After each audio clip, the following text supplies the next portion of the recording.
The Seventh-day Adventist Church is committed to the teaching and principles of the Holy Scripture, which express God's values of life and provide guidance for prospective mothers and fathers, medical personnel, churches, and all believers in matters of faith, doctrine, ethical behavior, and lifestyle. Saan daw nakatuon ang Seventh-day Adventist Church? Committed to the teaching and principles of Holy Scriptures which express God's values on life and provide guidance for prospective mothers and fathers. Ayun, ang ganda po mga kapatid. Nakatuon ang iglesyang ito sa mga turo at prinsipyo ng banal na kasulatan na nagpapahayag sa pagpapahalaga ng Diyos sa buhay at nagbibigay ng patnubay sa mga magiging ina at ama. The church, while not being the conscience of individual believers, has the duty to convey the principles and teachings of the Word of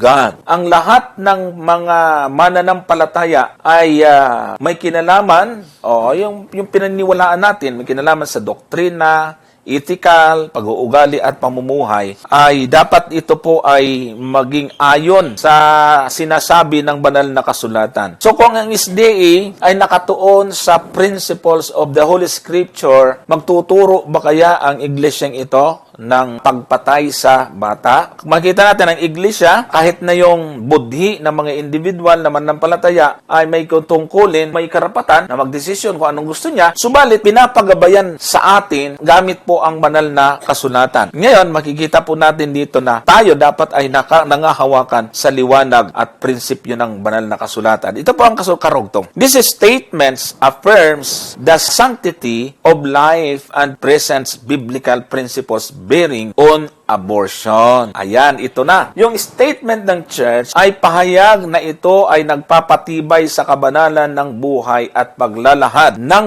mga simulain sa Biblia at lalo na may kinalaman sa abortion. Tingnan po natin ito. Ayan. Punta tayo rito. Biblical principles and teachings relating to abortion. Ito po yung pahayag ng ating church, mga kapatid, ha? Pakinggan po ninyo. Kadiri ba itong church na ito? Masama ba itong iglesia na ating pinagsasama-samahan? Masahin natin. As the practice of abortion must be weighed in the light of scriptures, the following biblical principles and teachings provide guidance for the community of faith and individuals affected by such difficult choices. So, ayan. Sa madaling salita, pagdating sa isyu ng abortion, kailangan ito ay timbangin sa liwanag ng banal na kasulatan o prinsipyo ng Biblia. Kapag ganito po ang dinidiin ng church, mga kapatid, ano to? Pro-abortion ba ang itinuturo tulad ng pagkaintindi ng iba? Iwan ko, natapos ko ito, mga kapatid. Wala ho talaga akong nakitang itinuturo ng church na pumapayag at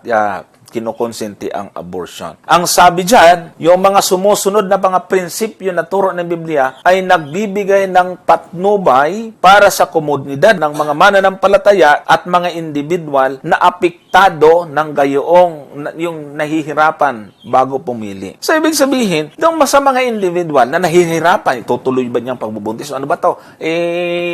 Ano naman ito? May problema yung sanggol na ito.